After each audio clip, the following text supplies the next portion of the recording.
Welcome to dot net training. ఈరోజు సెషన్లో Ajax గురించి చూద్దామండి మనం. So what is ఎజాక్స్?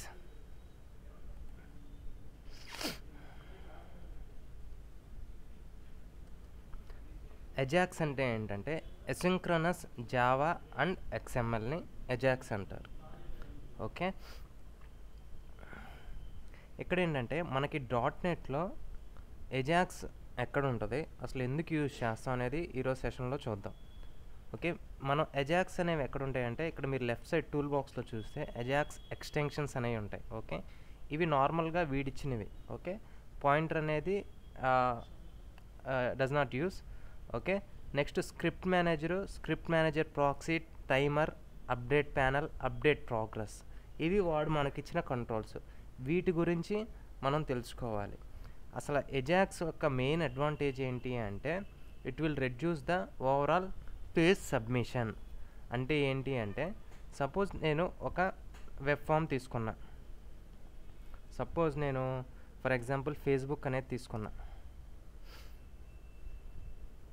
ఇప్పుడు నాకు ఏదన్నా బ్లాగ్ అప్డేట్ అవ్వాలి అంటే అన్ని కంట్రోల్స్ సర్వర్ దాకా వెళ్తున్నాయి అంటే నాకు కొంచెం టైం అనేది పడుతుంది. ఓకే, సర్వర్ దాకా రిక్వెస్ట్ అయ్యి again it has to load each and every control.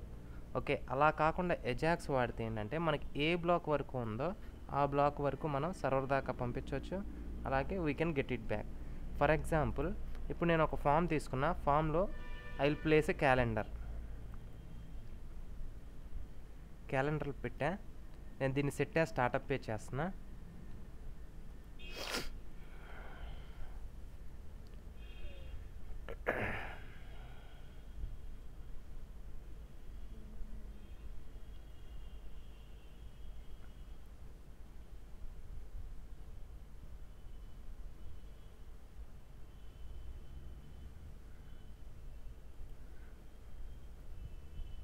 So నాకు క్యాలెండర్ అనేది నా వెబ్ ఫామ్లో ఉంది. ఇప్పుడు చూడండి, నేను డేట్ ఎప్పుడైతే సెలెక్ట్ చేస్తున్నానో అప్పుడు ఇది సర్వర్ దాకా రిక్వెస్ట్ వెళ్ళి హోల్ క్యాలెండర్ అనేది లోడ్ అవుతుంది. మీరు ఇక్కడ చూస్తుంటే ఈ రీఫ్రెష్ అనేది రీఫ్రెష్ అవుతూ ఉంటుంది నేను డేట్ సెలెక్ట్ చేసినప్పుడల్లా. దీనివల్ల ఏమవుతుందంటే సపోజ్ మన పేజీలో వేరే కంట్రోల్స్ కూడా ఉన్నాయి, ఒక 10 టెక్స్ట్ బాక్సెస్ కానీ 10 బటన్స్ కానీ ఇలా ఏమున్నా అగైన్ ఏంటంటే ఈ పేజ్తో పాటు సర్వర్ దాకా వెళ్ళి వచ్చి మనకు లోడ్ అవుతూ ఉంది. సో మనకి ఏంటంటే కొంచెం టైం అనేది వేస్ట్ అవుతూ ఉంటుంది. ఓకే, సపోజ్ ఈ ఒక్క క్యాలెండర్ వెళ్ళొచ్చేసింది అనుకోండి. ఓకే, రిమైనింగ్ కంట్రోల్స్ వెళ్ళాల్సిన అవసరం లేదు. Okay, at the same time memory అనేది సేవ్ అయ్యింది. సో ఎజాక్స్ యొక్క మెయిన్ అడ్వాంటేజ్ ఏంటంటే ఓవరాల్ పేజ్ సబ్మిషన్ని రెడ్యూస్ చేస్తుంది. ఇప్పుడు నేనేంటంటే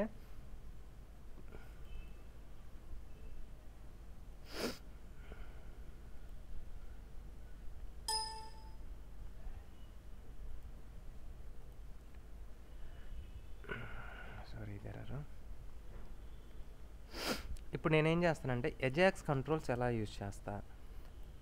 సో ఎజాక్స్ అనే కాన్సెప్ట్ ఫస్ట్ ఏంటంటే నేను హారిజాంటల్ లైన్ పెట్టుకుంటా, ఎందుకంటే పైన ఉన్నదేమో నార్మల్ క్యాలెండర్, కింద పెట్టే క్యాలెండర్ ఏమో ఎజాక్స్ క్యాలెండర్ నేను పెడదామని. ఇప్పుడు ఏంటంటే ఫస్ట్ నేను I will take script manager యొక్క ఫంక్షనాలిటీ ఏంటి అంటే అది ఎప్పుడైతే మనం డ్రాగ్ అండ్ డ్రాప్ చేసి పెడతామో అక్కడ నుంచి మనకి ఎజాక్స్ స్టార్ట్ అవుతుంది అని.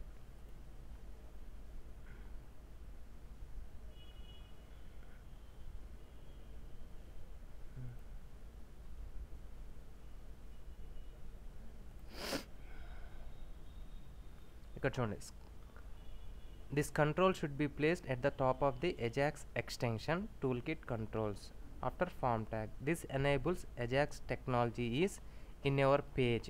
సో మనం ఎప్పుడైతే ఇది సెట్ చేస్తామో అప్పుడు అక్కడ నుంచి మన పేజ్లో ఎజాక్స్ ఉంది అని. ఓకే, ఇక్కడ బాగా గుర్తుంచుకోవాల్సింది ఏంటంటే దీని మధ్యలో మనం ఏమీ రాయమండి. Okay, just open tag close tag అక్కడే ఉంటాయి.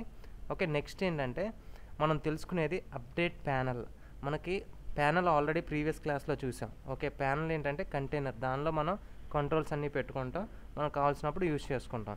ఇక్కడ ఏంటంటే అప్డేట్ ప్యానల్ అనేది ఏంటంటే ఇక్కడ మనం ఎజాక్స్ వాడుతున్నప్పుడు ఏ కంటెంట్ అయితే ఎజాక్స్కి అప్లై అవ్వాలి అనేదాన్ని ఈ ప్యానల్లో పెడతాం.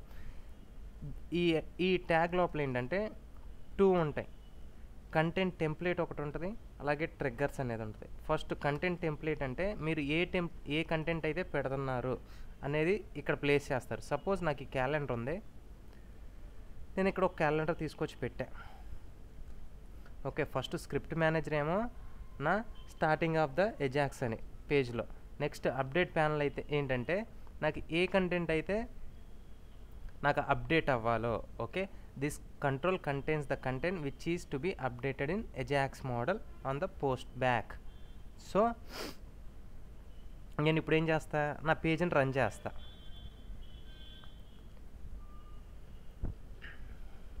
ఇప్పుడు చూడండి, నాకు 2 క్యాలెండర్స్ వచ్చాయి నా పేజ్లో. ఫస్ట్ది ఏంటి, నేను సెలెక్ట్ చేసుకోగానే నాకు ఓవరాల్ పేజ్ అనేది లోడ్ అవుతుంది. మీరు గమనించినట్టయితే ఈ క్యాలెండర్ లోడ్ అవుతుంది, ఈ క్యాలెండర్ లోడ్ అవుతుంది, ఈహెచ్ఆర్ లోడ్ అవుతుంది. So it is taking some time to load. ఇప్పుడు నేను కింద క్యాలెండర్ అనేది ఏంటంటే ఎజాక్స్లో పెట్టా. ఇప్పుడు చూడండి, నేను ఏ డేట్ సెలెక్ట్ చేసుకున్నా ఇది ఆటోమేటిక్గా సెలెక్ట్ అవుతుంది. ఓకే, వేరే కంట్రోల్స్ అనేవి ఏమీ లోడ్ అవ్వట్లేదు. సో ఎజాక్స్ అడ్వాంటేజ్ ఏంటంటే ఎక్కడ వరకు కావాలో ఆ బ్లాక్ని వరకు మనం సర్వర్ దాకా సెండ్ చేసి we can get the request back. చూసారు కదండి, పైన క్లిక్ చేస్తేనేమో ఓవరాల్ కంట్రోల్స్ లోడ్ అవుతున్నాయి. దీనివల్ల ఏంటంటే మనకి టైం అనేది సేవ్ అవుతుంది. Okay, at the same time it is communicating with the server. ఇంకా బెస్ట్ ఎగ్జాంపుల్ ఏంటంటే మీరు ఒక ఆన్లైన్ సైట్స్ చూసారు, Bet365 కానీ సమ్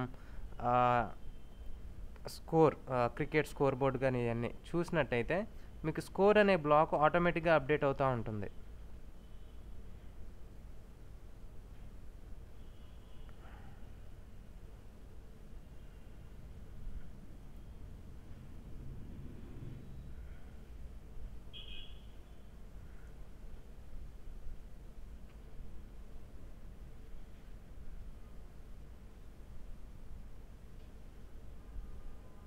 ఇక్కడ మీరు స్కోర్ చూసినట్టయితే ఇవి చూడండి, మనకి పేజ్ సబ్మిట్ అవ్వకుండా ఓకే ఇక్కడ వరకు ఆటోమేటిక్గా సబ్మిట్ అవుతా ఉన్నాయి. ఇక్కడ చూడండి, టైం అనేది ఆటోమేటిక్గా చేంజ్ అవుతుంది. చూసారా మీరు, 58 16 17. ఓకే, ఇక్కడ వరకు ఏంటంటే ఈ బ్లాక్ ఎజాక్స్లో ఉంది, డైరెక్ట్గా సర్వర్తో కమ్యూనికేట్ అవుతూ ఉంది.